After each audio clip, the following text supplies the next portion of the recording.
The first sketch tool we'll take a look at is the line. First, notice that the line tool has a drop-down menu, and it contains the line tool and the center line tool.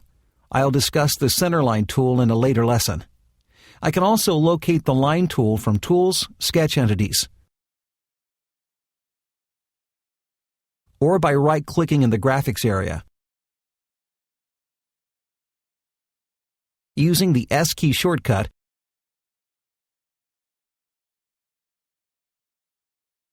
or using mouse gestures by holding down the right mouse button and dragging to the left. For now, I'll activate the line tool by clicking the line icon in the drop-down menu or click the main icon itself. As I move the cursor into the graphics area, you see that it has changed to a pencil with a line underneath. This is to let me know which tool is active. If I switch to other tools by clicking on these sketch tools icons, you can see the cursor feedback will change. Let me get back to the line tool. To create a line, I click to begin, move my cursor, and click again. After selecting the second time, you can see a point was added, and another line segment has started. This is a convenient way to create a chain of lines. I simply continue to click and more line segments are added. To end the chain of lines, I can right-click and select End Chain from the pop-up menu. Another way to end a chain of lines is to double-click. When you double-click, the last point you added becomes the end of the chain. There is a slight variation to this method of creating geometry that many users prefer. Instead of clicking to begin a line segment, then moving the cursor and clicking again to add a point, you have the option of click dragging. I'll click and keep the mouse button pressed. Then I'll drag to the location where I want the line segment to end and release the button. The difference, as you can see, is that no chain of lines is created, just one segment.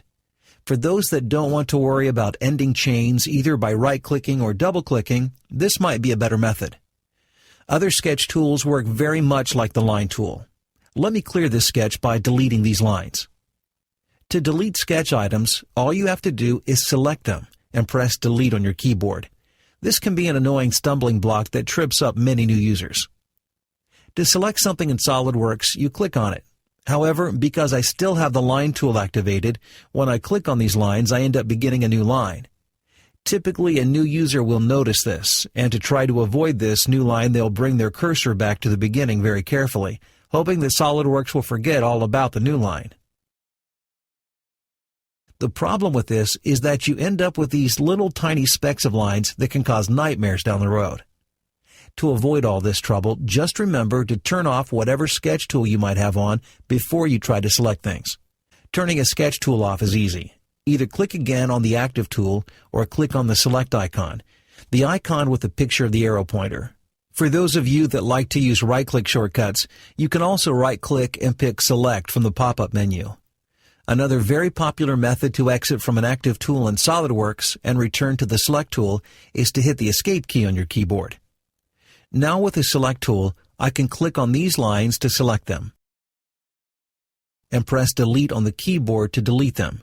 If you want to select more than one line, just hold down the Control key as you click on the lines. You can see several lines turn blue, meaning that they're selected. When I press Delete, they all go away. One last trick to selecting items in a sketch. If you have a group of items to select, you can click and drag a box around them to select them all at once. Dragging a box from the left to the right will select any elements that are completely inside of the box. Notice the box selection appears in a solid line. Dragging from the right to left will select any elements inside of the box or crossing the box boundaries. This time, notice the box selection appears with a dashed line.